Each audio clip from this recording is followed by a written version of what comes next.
Good evening po, magandang gabi. Ito po ulit ang inyong Mama Sid. Naku, thank you po. Thank you so much po kay Lord. Unang-una sa mga staff po ng PCMC ng Philippine Children Medical Center.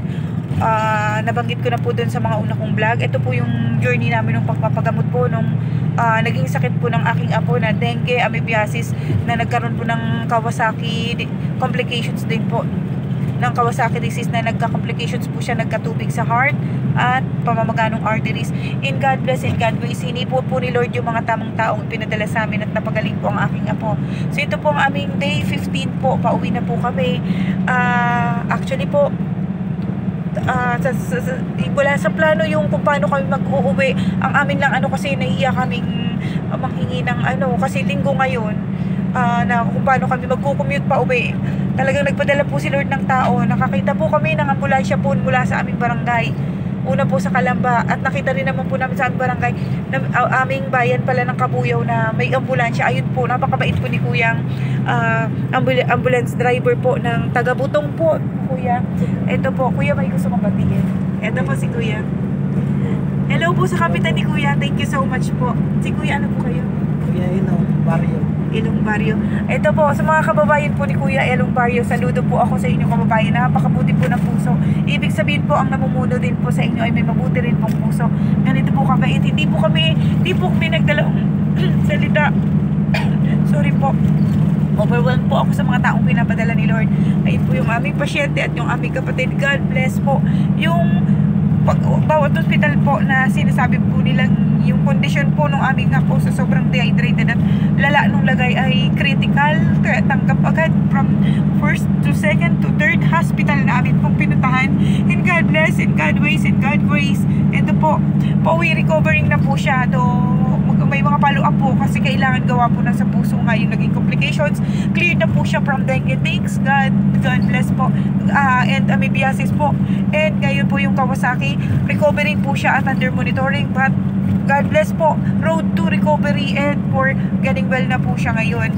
So, ito pong journey ng isinyer ko po sa inyo is knowledge po ito and lesson to learn po sa ating mga mamis kung paano po natin din i-extra care yung ating mga anak. Ako po ay isang lola nitong aming pasyente.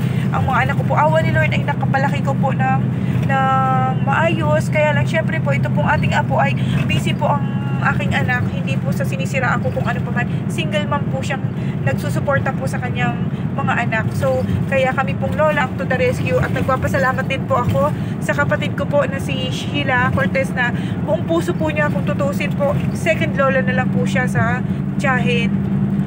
Buong puso niya pong inalay yung sarili niya, yung buhay niya, yung oras niya sa pag-aalaga po dito sa amin pong apo na 5 taong gulang po na nagkaroon po ng sabay-sabay na sakit na dengue, amoebiasis at Kawasaki.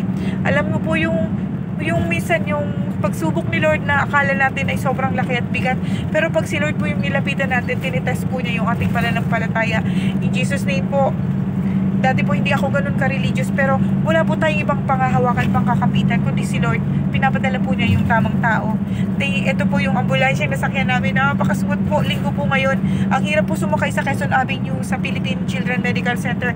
Kung alam niyo po yung way na yun, na napaka-busy road po at ang lalayo ng mga lakarin. Plus kung magkukommute po kami, ay napakahirap po ng pagkukommute kasi po nga ang daming transfer.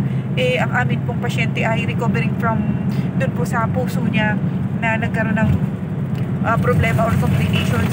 So thanks God kay Kuya na taga Barangay Butong po. Shout out po sa taga Barangay Butong, kay Kuya, sa family niya. Thank you so much po. God bless po. Pagpalain po kayo ni Lord at sa kanya pong kapitan. Thank you po. Pasensya na po kung madali at di po kami nagpaalam sa inyo, nakisuyo lang po kami sa inyo. Si Kuya, napakabait pong driver. Pagpalain po siya.